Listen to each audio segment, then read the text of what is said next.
दोस्तों, एक फ़र्क बताता हूँ घर जीवन में और परमात्मा की भक्ति में जब लीन हो जाते हैं तो उसमें चेंज आता है हमारे जीवन में, जो महसूस भी होता है और स्पष्ट दिखाई भी देता है। मैं माता भद्रकाली मंदिर में, जो नवीन पैलेस नजोगढ़ में है, वहाँ बैठता हूँ। तो मेरे पास एक मोमडन लड़की आती थी, जिनके घर में काफ़ी कुछ तरह धरा था। वो मानसिक रूप से भी बहुत परेशान थी, बहुत ज़्यादा परेशान थी। लेकिन वो माता को भी मानती थी, मतलब हिंदू धर्म को भी मानती थी और इस्लाम धर्म को भी मानती थी। तो मैंने उसको काफ़ी समझाया और उसको मार्गदर्शित किया। वो भक्ति में काफ़ी लीन होनी शुरू हो गई और उसने अपना थोड़ा मानसिक संतुलन भी बनाया। धीरे धीरे करते क्या हुआ कि उसका बहुत अच्छा, मतलब एक तरह फॉलोवर इतने आगे, फेसबुक पे भी, यूट्यूब पे भी, हर जगह से। वो बड़ी खुश होकर मेरे पास आई, बोली गुरुजी देखो मेरे कितने फॉलोवर हो गए। मैं कहा माँ, तुम वही लड़की आज हो जो 6 महीने पहले थी।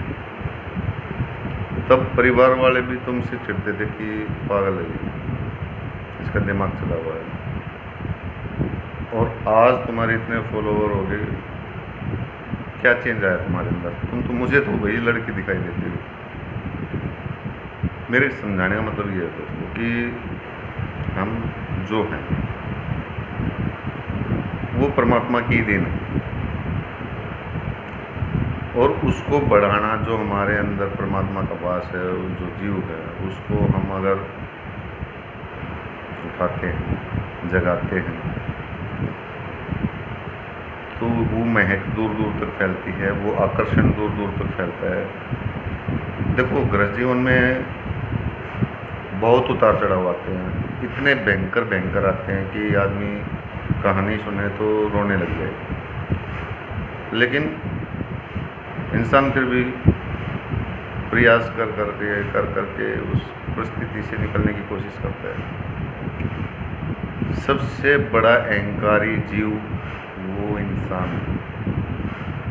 यदि अहंकार का त्याग कर दे और अपने सत्य को जाने, स्वयं को जाने, स्वयं से प्रेम करना सीखे, दूसरों पे आश्रित ना रहे, वो इंसान बहुत कमज़ोर होते हैं जो सहारा ढूंढते हैं। उनसे ज़्यादा कायर इंसान कोई भी नहीं हो सकता। जिनको अपने पे भरोसा नहीं, खुद पे भरोसा नहीं, उसका कौन साथी बनेगा?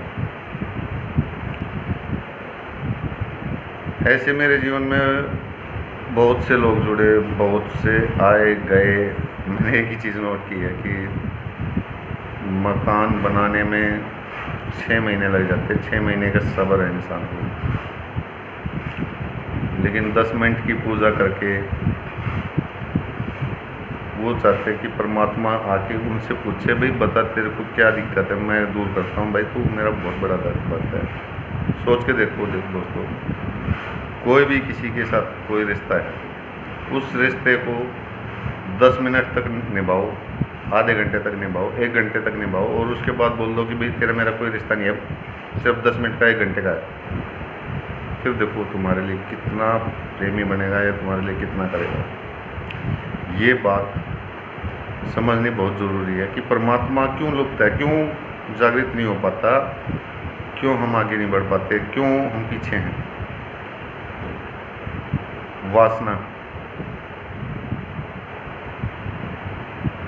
और चंचलता, जो आदमी हद से ज़्यादा चतुर बनने की चेष्टा करे, वो सबसे बड़ा मूर्ख है। वासना एक ऐसा माध्यम लगा लो, हथियार लगा लो, जो इंसान को गिराता ही गिराता है। मैंने इसलिए बोला कि हर जीव से गिरा हुआ इंसान जीव है। वासना हर जीव में है, लेकिन जीव उत्पत्ति तक सीमित है, उससे आगे नहीं।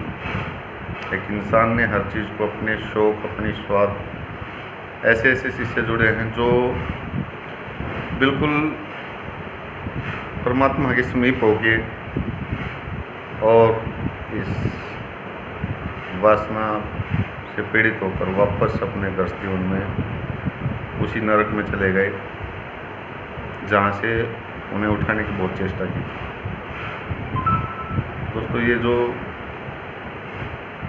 मैं समझाना चाह रहा हूँ वो यही है कि ठीक है, हमारी चतुराई चल रही है, हमारा दिमाग भाई बहुत तेज़ है, पैसा कमा रहे हैं, सब कुछ है, लेकिन सब नश्वर है। कमाओ भाई, पैसे की जरूरत तो सबको रहती है, लेकिन अब जीवन को भी संभालो। सबको वही अच्छा लगता है जो मन चाहा मिल जाए, धन, संपत्ति, अपना, पराया, प्रेमी, लेकिन जब वो खोने का खौफ आता है ना, वो बर्बाद कर देता है, ख़त्म कर देता है, अस्त कर देता है, वो कभी उठने नहीं देता। आज पता नहीं कितने लाख करोड़ इंसान ऐसे हैं जिन्होंने अपने हथियार डाल दिए कि अब कुछ नहीं हो सकता, ख़त्म, क्योंकि वो सर्वश्रेष्ठ अपने आप को ही समझते, परमात्मा को नहीं समझते। और जब तक परमात्मा को नहीं जानोगे, जब तक अपने आप को नहीं जानोगे, इसी उतार चढ़ाव में रहोगे। मेरी चेष्टा है, जागो, परमात्मा से जुड़ो। हर चीज़ ज़रूरी है इस जीवन में। मैं ये नहीं कहता कि आप साधु बन जाओ, लेकिन उसमें इतने मत बहो, इतने भाव में मत आओ कि सब कुछ बर्बाद करके फिर सिवाय रोने के आत्महत्या के या घर से निकल जाने के पता नहीं कितने कितने एक कुविचार प्रवर्तित हो जाते हैं। ये मत सोचो आज तुम्हारा अंत हो गया या आज लास्ट था, आज तुम इतने बर्बाद हो गए कि दोबारा ना उठ पाओ। भूकंप आता है, बिल्डिंगें गिर जाती हैं, दोबारा फिर बन जाती हैं। हौसला रखो, चलो अपने आप पे विजय बनाना सीख लो, अपनी इच्छाओं पे विजय बनाना सीख लो। मैं ये कहता हूँ, कोई शक्ति, कोई ताकत तुम्हें हराने वाली नहीं। 3 चीज़ें, अपने को ज़्यादा चतुर ना मानो, बहुत ज़्यादा चतुर की दोस्ती ना करो, वासना पीड़ित की दोस्ती ना करो। सिर्फ दोस्ती करो परमात्मा से। कोशिश करो अपने आप में मजबूत बनाने की, क्योंकि हर जीव अकेला है। चाहे कोई कितने भी परिवार में रहता हो, कितने मतलब पब्लिक में रहता हो, कितने भी वो अपने समझता हो, फिर भी है तो अकेला, अकेला ही जाएगा। नश्वर है, सब कुछ छोड़ के जाएगा, नष्ट होने वाली चीज़ों को की तरफ ज़्यादा भागते हो। तो कोशिश करो दोस्तों कि परमात्मा को जानो, समझो। ऐसे नहीं कि बर्बाद हो गए, इधर उधर भटक रहे हैं, बाबाओं के पास जा रहे हैं, भक्तों के पास जा रहे हैं। अरे खुद भी तो कोशिश करो भाई।